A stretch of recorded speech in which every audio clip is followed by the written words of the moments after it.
ये बताइए, इस देश में शंकराचार्य नहीं है क्या? मोदी शंकराचार्य हैं जो राम भगवान का उद्घाटन करेंगे क्या? तो हर साल मोदी 5 करोड़ का रोजगार दे रहे हैं। 5 करोड़ रोजगार दे रहे हैं, लेकिन आप निकल जाइए सलोरी में भी देखिए 1 लाख की तैयारी कर रहे हैं। अरे बेरोजगार है, जो पढ़ेगा नहीं वो बेरोजगार रहेगा। संदेश खाली पे लोग कुछ बोल ही नहीं पाए कांग्रेस वाले। मणिपुर का प्रधानमंत्री माँ बोलने के लिए तैयार नहीं है। मणिपुर की स्थिति आज से नहीं, बहुत पुरानी है स्थिति बनी हुई है, कांग्रेस के जमाने से ही चल रही है। चोर चोर मौसेरे भाई रहेंगे, पहले था अब नहीं सुधरेगा। तालाब का पानी बदल दो यारो, ये कमल कुम्हलाने लगे हैं और आप समझ लीजिए कि जनता बैठी दंड देने के लिए, और ये 150 नहीं, ये 20 बार 120 पार नहीं कर पाएंगे। भाई ये चाहते हैं अंबानी और अडानी परिवार के लड़के राजनीति करें। इस देश के नागरिक सरकार के विरोध में, इस देश का छात्र सरकार के विरोध में, उसके बावजूद सरकार करे कि हम 400 पार आ रहे हैं, तो आप ये समझिए कि जब पूरा देश सरकार के विरोध में खड़ा है तो वोट दे कौन रहा? परिवारवाद सपा है, जैसा ये परिवारवाद कह रहे हैं, बताइए अमिताभ ठाकुर कौन है, दुष्यंत सिंह कौन है,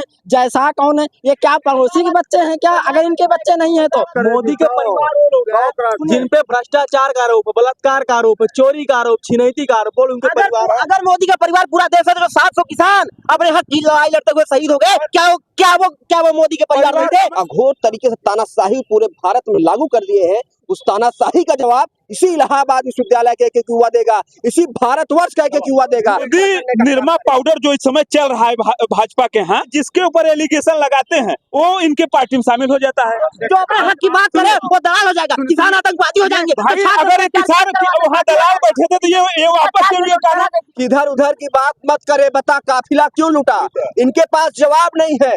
जिस व्यक्ति के पास जवाब नहीं होता, जो व्यक्ति तर्क से हीन होता है, उसी तरीके के अनाप शनाप की बातें करता है। जैसे भारत के कि 10 तल्ला मकान है वो भी अनाज ले रहा है और बनिया को जाकर बेच दे रहा है। अशोक चौहान कौन है, हेमंत विश्व शर्मा कौन है, और नारायण राणे कौन है, और अजीत पवार कौन है? इनसे पूछिए कौन है। मैं राम मंदिर का विरोध नहीं करता कि इस देश में अगर यदि धर्म आवश्यक है तो इस देश में अस्पतालें भी आवश्यक है, शैक्षणिक संस्थान भी आवश्यक है, क्योंकि बिना शिक्षा के युवा आगे बढ़ नहीं पाएगा और युवा इस देश की रीढ़ है। बीजेपी का जुमला है 400 पार, बीजेपी 150 भी पार नहीं हो रही है। इस बार युवा बेरोजगार है, युवा घात लगा के बैठा है। इस बार सरकार को उखाड़ के फेंक देगा यह युवा। प्रयागराज के मौजूद हैं हम, ये कहा जाता है ये छात्र संघ के पास इलाहाबाद विश्वविद्यालय, पूरब के आसफोर्ड के नाम से भी यह स्थान अगर देखें तो ये क्षेत्र है, और यहाँ पर बड़ी संख्या में 100-200 नहीं हजारों की संख्या में यहाँ प्रतियोगी साथ शाम को निकलते हैं, चाय की दुकानों पर बैठते हैं। अगर बात किया जाए तो आपस में एक सीनियर्स जूनियर्स अपने कुछ बात करते हैं, अध्ययन की स्टडी की बात करते हैं, कंपटीशन की बात करते हैं, लेकिन अब बात जो होगी अगर चुनाव की भी ना हो तो बड़ी बात है। अब ये युवा क्या कहते हैं, ये सबसे पहले ही आते हैं कि मोदी जी ने बड़ा नाम लिया था, चुनाव घोषणा पत्र के बाद शुरू में ही कहा था कि युवाओं शक्ति जो है ये सरकारें बनाती बिगाड़ती है। 5 बार करके 2 बार बन गया, अब संकल्प पत्र आया है तो देखिए, पूरी तरीके से छात्रों के लिए सरकार विफल साबित हुई है। छात्रों के मुद्दे पे सरकार विफल साबित हुई है। शैक्षणिक संस्थानों को बर्बाद करने में सरकार अपनी प्रबल भूमिका निभाई है। देखिए, जब यहाँ पे आज से 5 वर्ष पहले चुनाव हुआ था तो कहा गया था कि छात्रों के लिए अलग स्कीम लाई जाएंगी, युवाओं के रोजगार की बात की गई थी, लेकिन पूरी तरीके से छात्र हित में सरकार विफल रही है। एक बड़ा वाजिब शेर है कि कहा तो तय था कि चरागा हर एक घर के लिए, कहाँ चिराग मयस्सर नहीं शहर के लिए, कहाँ चिराग मयस्सर नहीं शहर के लिए। पूरी तरीके से इस देश में धर्म की राजनीति की जा रही है, युवाओं को भी धर्म की राजनीति में ढकेला जा रहा है, मंदिर मस्जिद के मुद्दे पे भटकाया जा रहा है। माननीय नरेंद्र मोदी जी जब चुनावी सभा करते हैं तो छात्रों के हित की बात, युवाओं के रोजगार की बात नहीं करते हैं, वो सावन में मुर्गी और मछली की बात करते हैं। वो ये कहते हैं कि सावन में मछली खाई जा रही है। बताइए, एक देश का प्रधानमंत्री जिसके ऊपर 140 करोड़ जनता, 140 करोड़ भारतीयों का विश्वास बनाकर उन्हें प्रधानमंत्री बनाया हो, और जब आप मंच पर चढ़ते हैं तो रोजगार की बात नहीं करते हैं, युवाओं के हक हुकूक की बात नहीं करते हैं, आप कहते हैं कि मछली और मुर्गे खाए जा रहे हैं सावन में। सब क्या है? पूरी तरीके से देखिए, मैं आपको बता दूं, जितने भी शैक्षणिक संस्थान, जितने भी सेंट्रल विश्वविद्यालय हैं, सबकी फीस किस प्रकार से बढ़ाई गई, किस प्रकार से छात्रों के ऊपर कुठाराघात किया गया, उनको पढ़ने से रोका गया। कहीं ना कहीं इनके दूरगामी सोच है कि हम युवाओं को पढ़ने से रोकेंगे, उनको वंचित करेंगे। अगर युवा नहीं पढ़ेगा तो कल कौन से सवाल नहीं पूछेगा। वो राम मंदिर पे बात करते हैं, लेकिन मैं उनको बताना चाहूंगा कि हमने भगवान श्री राम को और धर्म को किताबों के माध्यम से पढ़ा है, न कि धर्म के माध्यम से हम किताबों को पढ़ रहे हैं। हमारे लिए पहले प्रमुख शिक्षा है, हमारी मौलिक व्यवस्था शिक्षा है। अगर शिक्षा हमारे साथ रहेगी तो हम मजबूत रहेंगे, सशक्त रहेंगे और इनसे सवाल पूछेंगे और सवाल से ही ये डरते हैं। सवाल हम भी पूछ रहे हैं। बीजेपी सीधे कह रही है कि 400 पार, तो युवाओं के भरोसे कह रही है। ये बीजेपी का जुमला है, 400 पार, बीजेपी 150 भी पार नहीं हो रही है, क्योंकि इस बार युवा नाराज है। जब बीजेपी सरकार 2014 में आई थी, तब उस समय की तत्कालीन कांग्रेस सरकार 1.5 लाख नौकरियां छोड़ के गई थी, और जब बीजेपी सरकार दोबारा सत्ता में आती है तो 1.5 करोड़ नौकरियां खत्म हो गई होती। इस बार युवा बेरोजगार है, युवा घात लगा के बैठा है। इस बार सरकार को उखाड़ के फेंक देगा यह युवा। 2 करोड़ की बात करके सरकार बनाए, कितने करोड़ की? 2 करोड़ रोजगार की बात करके तो हर साल मोदी 5 करोड़ का रोजगार दे रहे हैं। इंफ्रास्ट्रक्चर क्षेत्र में दे रहे हैं, IT क्षेत्र में दे रहे हैं। और क्या जानना चाह रहे हैं, पूछे। बीजेपी जो है 5 करोड़ रोजगार दे रहे हैं, 5 करोड़ रोजगार दे रहे हैं, लेकिन आप निकल जाइए सलोरी में भी देखिए 1 लाख की तैयारी कर रहे हैं। अरे बेरोजगार है, जो पढ़ेगा नहीं वो बेरोजगार रहेगा। ये लोग सरकार के कथनी और करनी में साक्षात अंतर है। ये जब शुरू में 2014 में जब कांग्रेस सरकार को मतलब ये हटाकर अपने सरकार बनाए थे, तो ये वादा किए थे कि हर साल 2 करोड़ रोजगार देंगे, तो उस वादे पे तो फेल हो गए। लेकिन ये धर्म की राजनीति एकदम भयंकर तरीके से कर रहे हैं।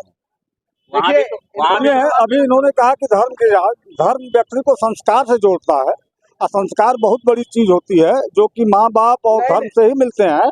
और रही बात, हम बिना राम के रह नहीं सकते, क्योंकि हमारा एक धर्म ये नहीं रह सकते। धर्म को भाई आज हम 500 धर्म को, ये सिर्फ धर्म को वोट के नाम के लिए उपयोग कर रहे हैं। ये बताइए, इस देश में शंकराचार्य नहीं है क्या? मोदी शंकराचार्य हैं जो राम भगवान का उद्घाटन करेंगे? नहीं जी पाएंगे भैया, वही मेरा मेन मुद्दा है। बिना राम के रह कहाँ पाएंगे? क्या है धर्म की परिभाषा? ये धर्म की परिभाषा नहीं जानते हैं। ये सिर्फ और सिर्फ अपने आंख पे काली पट्टी बांध के भारतीय जनता पार्टी के नुमाइंदगे हैं और अपनी नुमाइंदगी साबित कर रहे हैं। ये युवाओं के हक, युवाओं पे बात नहीं कर पा रहे हैं। आज रामनवमी का दिन है। सही मायने में तो राम मंदिर का उद्घाटन आज के दिन, आज भगवान राम का प्रकाट्य दिवस है, आज के दिन होना चाहिए था। लेकिन सरकार चुनावी हड़बड़ी में, चूंकि इनको ये लग रहा था कि कहीं हम इसमें पीछे न हो जाएं, क्योंकि धर्म का अफीम ऐसा होता है, इनको पता है कि 10 साल हम सरकार जब आए धर्म का अफीम चटा के, लेकिन जनता जान चुकी है। पहले की सरकारें जय श्री राम का नारा बोलने से बहुत दूर दूर तक बचती थी। न मुख्यमंत्री और प्रधानमंत्री की तो बात छोड़िए, कोई नहीं बोलता था ऐसी बात। क्या पहले लोग सुनिए, पहले जय श्री राम के बिना कोई काम नहीं होगा। रही बात, मैं इन लोगों को विषय बताते हैं, लोग शुद्ध कांग्रेसी है। हम एक पार्टी के हक में हैं, हम किसी पार्टी में नहीं है। लेकिन आज जो डेवलपमेंट भारत में हुआ है, 10 साल में जो डेवलपमेंट हुआ, आज तक कांग्रेस के कांग्रेस में हमेशा मैं प्रतियोगी छात्र हूँ। ये लोग सब किसी न किसी पार्टी से अपना जुड़े हुए लोग हैं, लेकिन मैं प्रतियोगी छात्र हूँ। मैं बताना चाहता हूं कि भारतीय जनता पार्टी के नेतृत्व वाली जो सरकार चल रही है, ये इस बार बुरी तरीके से हारेगी और इसका युवा, मजदूर, किसान जितने लोग हैं सब इसके खिलाफ वोट देंगे। 10 सालों में पहली बार इलेक्शन हो रहा है जो दंड देने के लिए जनता वोट करेगी नरेंद्र मोदी को। 14 निष्पक्ष है, लेकिन आप भी तो एक पार्टी की नहीं, बोल रहे हैं। कैसे अगर इन्होंने बेरोजगार युवाओं को सताया, किसानों को सताया, मजदूरों को सताया, तो हम कैसे इनके खिलाफ नहीं बोलेंगे, इनके पक्ष में बोलेंगे। और आप लोगों को नसीहत है कि आप लोग घटना को सही दिखाइए और आम छात्रों की बड़ी बात कर रहे हैं कि सिर्फ सताया, किया कुछ नहीं। जो युग चल रहा है आज का, जिस युग में भारतीय जनता पार्टी के लोग, भारतीय जनता पार्टी के नेता आम आदमी के थाली में जहर परोसने का काम कर रहे हैं, जिस काल में, उसी काल को भारतीय जनता पार्टी अमृतकाल के नाम से कहती है। जिस पीढ़ी में युवाओं के ऊपर सबसे ज्यादा लाठियां बरसाई जा रही है, अपने हक और हुकूक पे बोल, देश संविधान से चलेगा। अभी इनको उठा के देख लीजिए, संदेश खाली पे लोग कुछ बोल ही नहीं पाए कांग्रेस वाले। प्रधानमंत्री मणिपुर नहीं गए, यहाँ पर आप देख सकते हैं मणिपुर का प्रधानमंत्री मां बोलने के लिए तैयार नहीं है। ये कह के आए थे कि हम पूर्वोत्तर का विकास करेंगे, लेकिन मणिपुर इस समय जल रहा है। लगभग 1 सालों से जला, लेकिन प्रधानमंत्री वहां गए लेकिन मणिपुर का मौन नहीं बोल पाया। क्यों नहीं गए? सुनिए, अरे भैया, मणिपुर की स्थिति आज से नहीं, बहुत पुरानी है स्थिति बनी हुई है, कांग्रेस के जमाने से ही चल रही है। कांग्रेस ने उस पर कोई हल नहीं निकाल पाया। सुनिए, और दूसरी चीज मतलब चोर चोर मौसेरे भाई रहेंगे, पहले था अब नहीं सुधरेगा। बीजेपी 400 प्लस आ रही है, 400 प्लस कोई ये लोग अभी बोल रहे हैं ये कमल को ये तालाब का पानी बदल दो यारो, ये कमल को मिलाने लगे हैं। और आप समझ लीजिए कि जनता बैठी दंड देने के लिए, और ये 150 नहीं, ये अब इस बार 120 पार नहीं ये कर जो पाएंगे। फर्जी 400 सीटों का नारा लगा रहे हैं, इनको 400 सीटें क्यों चाहिए? ये चाहते हैं कि संविधान बदल जाए। ये इनके नेता लगातार अनाथरा पर सबसे बड़ी बात सर ये है, आप इलाहाबाद विश्वविद्यालय के समीप खड़े हैं। यहाँ पे आपके पास जो संख्या दिख रही है, वो सबसे संख्या छात्रों की है। और अगर आज सबसे ज्यादा किसी के साथ अत्याचार हो रहा है तो छात्रों के साथ हो रहा है। और ये युवाओं का देश है। युवा अगर अपने ऊपर अत्याचार झेल रहा है, अत्याचार सह रहा है, तो इस सरकार को मुकम्मल जवाब देने का काम करेगा। नहीं, अभी मैं टॉपिक देख रहा हूँ। अभी देख रहे हैं जी। बोलेंगे बाद में। हाँ बोलेंगे, कुछ समझ के अभी चुनाव संकल्प पत्र नहीं देखा आपने? बिल्कुल देखा है। क्या था? जुमला है, झूठ बोलते आ रहे हैं। और कुछ नहीं है। बिल्कुल 2014 का देख लीजिए, 2 करोड़ रोजगार के लिए गए थे। जो उसमें जुमला दिख रही है आपको? कहा उसमें रोजगार की बात है, आरक्षण की बात है। ऊपर से कह रहे हैं संविधान बदल देंगे, इनके सांसद का लल्लू सिंह का बयान हो, अनंत हेगड़े का बयान, लगातार ही कह रहे हैं 4 सीटें चाहिए ताकि हम संविधान मिले। भाई जो पढ़ने संविधान वाला छात्र क्या राजनीति का भी बड़ा विश्लेषक हो जाता है? बिल्कुल हो जाता है। राजनीति हमारी सब राजनीति तय करती है कि छात्र क्या पढ़ेंगे, छात्रों की फीस कितनी होगी।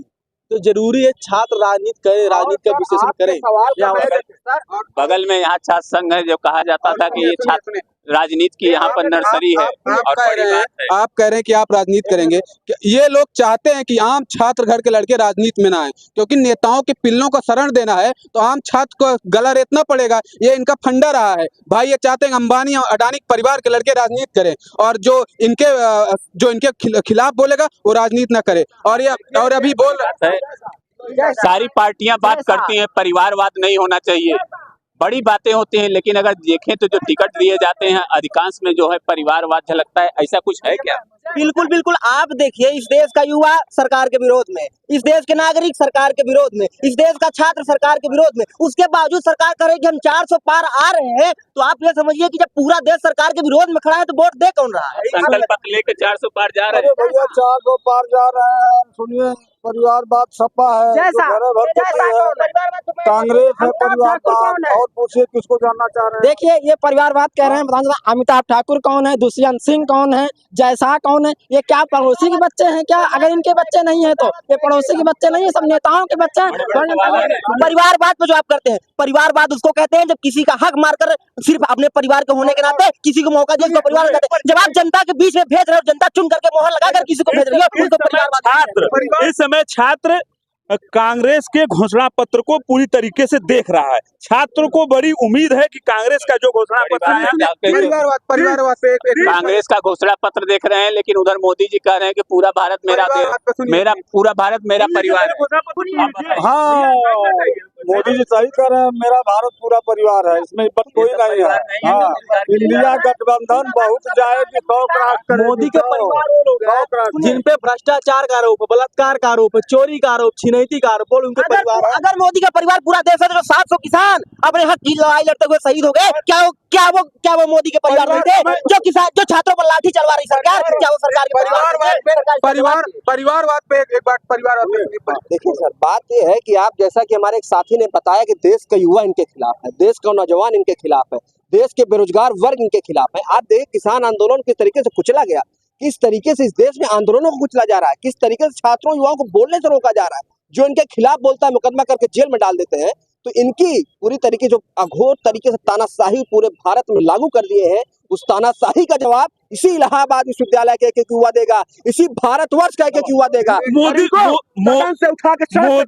निरमा पाउडर जो इस समय चल रहा है भाजपा के यहाँ, उसका मैं आपको बताना चाहिए, ये जिसके ऊपर एलिगेशन लगाते हैं वो इनके पार्टी में शामिल हो जाता है। शामिल होने के बाद आप हटाइए नहीं माइक, देखिए पत्रकारिता मीडिया तो पूरा सुनिए, अभी आपने किसान आंदोलन की बात किया। वो किसान नहीं बैठे थे, वो पार्टियों के दलाल बैठे हुए थे। किसान कहाँ बैठ जाता है? जो अपने हक की बात करे वो दलाल हो जाएगा, किसान आतंकवादी हो जाएंगे। भाई अगर एक किसान वहाँ दलाल बैठे थे तो ये वापस क्यों ये कहना, ये क्यों कहें कि मैं इस समय बात सुन के एक बड़ा वाजिब शेर याद आया कि इधर उधर की बात मत करे, बता काफिला क्यों लूटा। इनके पास जवाब नहीं है। जिस व्यक्ति के पास जवाब नहीं होता, जो व्यक्ति तर्क से हीन होता है, उसी तरीके के अनाप शनाप की बातें करता है। जैसे भारत के प्रधानमंत्री और ये बताए तो कि हर मुद्दे पे सरकार सफल है, हर मुद्दे पे 400 पार आए। बहुत से मित्र हैं बोल रहे हैं भ्रष्टाचार 400 पार की बात हो रही है, संकल्प पत्र की बात हो रही है, लेकिन यहाँ बेरोजगारी जो है युवा एकदम भ्रष्टाचार बात बड़ी बड़ी कर रहे हैं। आप भी युवा हैं, क्या कहना चाहेंगे? 400 पार तो फिक्स है। ऐसे फिक्स है 400 पार। मुझे तो 400 पार नहीं दिख रहा। सुनिए, नहीं दिखता है। धरातल पे तो ये बताइए, ये अभी परिवारवाद पे बात हो रही है। ये मोदी जी और भाजपा संकल्प ले कि मैं किसी परिवार वाले से वोट मांगने नहीं जाऊंगा, किसी परिवार वाले मैं को ये टिकट कह रहा नहीं हूँ, दूंगा। जो साथी अपने कान पे रुई खो डाले हैं और अपनी आंख पे काली पट्टी बांधे हैं और काली पट्टी बांध के अंधेरा सपना देखते हुए कह रहे हैं कि इस बार 400 के पार जाएगा, तो उनसे मैं कहना चाहूंगा कि आप लोग प्रस्ताव लाइए, चुनाव ही ना हो। सरकारी नौकरी के ऊपर विश्वास कर रहे हैं, अप्रेंटिसशिप के। माननीय राहुल गांधी जी ने युवा न्याय गारंटी लाया, आप उसको खोल के देखिए उसमें किस तरीके की 400 पार नहीं जाने वाले। नहीं, हमने कहा फिक्स है, हमने तो कहा फिक्स है। उस पे इस बार बीजेपी का भ्रष्टाचार उजागर हो भैया गया। सुनिए, इंडिया गठबंधन न गरीब की बात करती है न किसान की बात करती है। अगर गरीब की बात की होती तो आज गरीबों को न्याय मिल गया होता। और रही बात संदेश खाने में, केवल गरीब को ही मारा गया। और बहुत से लोग दूर दूर खड़े हैं, इसका भी चुनाव का मजा ले रहे होंगे। कुछ समझ में आ रहा होगा कि युवा है, क्या सही बोल रहे हैं? नहीं भाई, युवा तो घायल है ही, वो तो अपनी बात कहेगा ही, लेकिन सरकार काम कर रही है, इसमें कोई दो राय नहीं है। सरकार बहुत सारा काम कर 400 रही पार जाएंगे आप? है। 400 तो नहीं, लेकिन हाँ 370 350 तक जा सकते हैं। भ्रष्टाचार पे काम कर रही है। भ्रष्टाचार जो ये कह रहे हैं कि सरकार सफल है भ्रष्टाचार के मुद्दे पर, सरकार सफल है बेरोजगारी के मुद्दे पर, सरकार सफल है जो अनैतिक लोग हैं, जो दूसरी पार्टियों में अनैतिक लोग हैं, गलत काम करने अपनी पार्टी में शामिल कराने पर, सरकार सफल है तो इस देश को प्राइवेट करने पर सरकार सफल है। देश का युवा राजनीति है यहाँ पर, छात्र संघ की राजनीति नहीं है, राजनीति होती है यहाँ पर, पौध होती है, छात्र संघ है और हर तरह की चर्चा होगी। अग्निवीर योजना इस समय युवाओं के लिए इतना बड़ा घातक है, क्योंकि लड़का छात्र जीवन से ही उसका सपना होता है देश की सेवा करने का, लेकिन ये जो रिटायर करने आज चंद्रशेखर जी की जन्म जयंती है और युवा तुर्क चंद्रशेखर जी कहा करते थे कि जिन हाथों में शक्ति भरी है राज तिलक देने की, उन्हीं हाथों में शक्ति है सर उतार लेने की। तो वही समय आएगा और अब ये युवा उनका सर उतार के उस सदन से उठा के सड़क पे पहुंचाने का काम करेंगे। 14 के बाद 19 के बाद अब कर रहे तीसरा मौका दिए। नहीं, तीसरा नहीं, करोड़ रोजगार की बात की है। 24 के बाद 29, 29 के बाद 34, 34 के बाद 39, 39 के बाद 44, अभी भाजपा को जोड़ विपक्ष करा संविधान खतरे में, आप लगातार नहीं, अरे विपक्ष कहने दीजिए, विपक्ष का काम है कहना। 24 साल के युवाओं को जबरन रिटायर करेंगे और 75 साल के प्रधानमंत्री जी अपने लिए तीसरा टर्म मांग रहे हैं। देखिए आप इनकी बात। देंगे कि नहीं देंगे? कोई नहीं देगा, इस बार कोई नहीं देगा। इस बार रुकिए रामनवमी पे राम जी का तिलक हुआ, उन्हीं के आशीर्वाद से भाजपा 400 पार होगी और युवा किसान सब उनके साथ है। विपक्षी रामनवमी पे राम भक्तों को हाई कोर्ट का दरवाजा खटखटाना पड़ रहा है, जो कि हमारा सनातन कह रहा है कि ऐसा नहीं होना चाहिए। ये गवर्नमेंटें आती करती, जहाँ गलत होता है इंडिया गठबंधन अपने वोट के लिए बोलती नहीं है, मौन हो जाती है कि हमारा वोट बैंक न सिर्फ मुसलमानों को अपना वोट बैंक बना के रखते हैं। यही हाल सपा की है।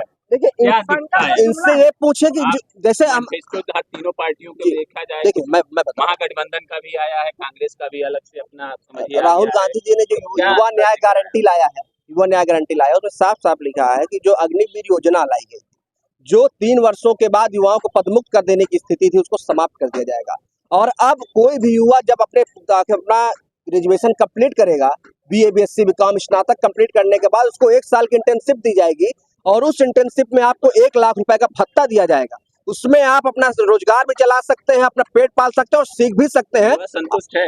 बिल्कुल संतुष्ट है सब। और जो सनातन पे बात कर रहे हैं, मुझे सबसे ज्यादा बात तब बुरी लगती है युवाओं की हक की बात हो, रोजगारी बेरोजगारी पे बात हो, तब ये लोग सनातन पे बात करेंगे, तब ये लोग धर्म पे बात करेंगे, तब ये लोग राम मंदिर पे बात करेंगे। धर्म के बिना क्या, धर्म के बिना क्या देश नहीं है? जनता को धर्म के बिना देश नहीं है। नहीं, ये कौन कह रहा है? धर्म तो सर्वोच्च है ना। आदमी कौन कह रहा है? कहने से क्या होता है? देश का जो है, एक और चीज आ गई है कि 5 सालों तक मुफ्त अनाज दिया जाएगा। हाँ, ये देखिए, ये वादा किए थे कि मैं गरीबी मिटाऊंगा, लेकिन इनकी जो ये अनाज योजना है, ये तो वोट बैंक की योजना हो गई। हम आपको इसमें इतनी बड़ी अनियमितता है कि 10 तल्ला मकान है, वो भी अनाज ले रहा है और बनिया को जाकर बेच दे रहा है। ये इनके भैया ये पढ़े लिखे वाला तो बीएसओ नहीं कर रहे हैं। हम लोगों को किसान निधि 2000 मिलती थी, नहीं मिल रही है, यह सिर्फ गरीबों को मिल रही है। और रही बात 5 जो ये राशन योजना आई है, तमाम गरीब भाई हैं जिनके पास लड़के नहीं है, कम से कम बुढ़े बुढ़ियां खा रहे हैं, खाना खा रहे हैं बेचारे।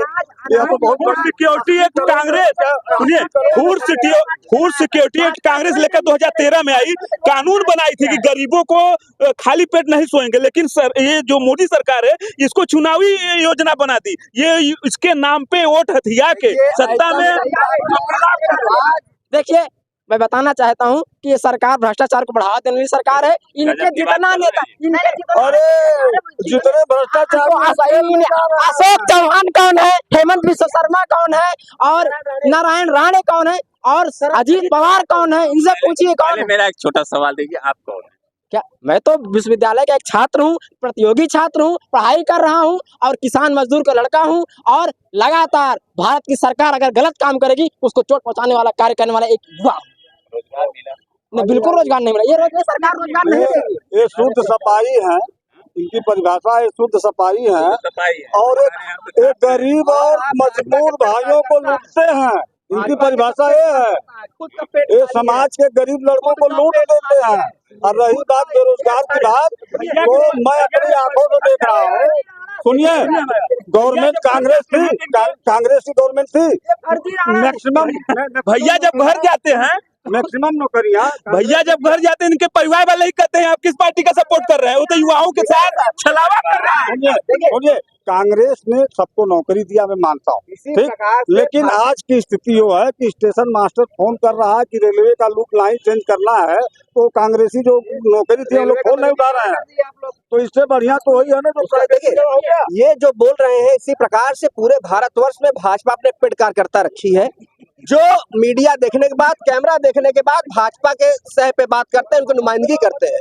इनका खुद का बच्चा जो आज बेरोजगार है, रोजगार की तलाश में दर बदर भटक रहा है। सुनिए ना, इनके खुद के परिवार में माँ बाप जो आज वृद्ध है, चिकित्सा व्यवस्था की तलाश में दर बदर भटक रहे हैं। लखनऊ जाते हैं, 4 किलोमीटर की लाइन लगाते हैं, पीजीआई में खड़े होते हैं। मैं राम मंदिर का विरोध नहीं करता, सुनिए भैया, मैं राम मंदिर का विरोध नहीं करता।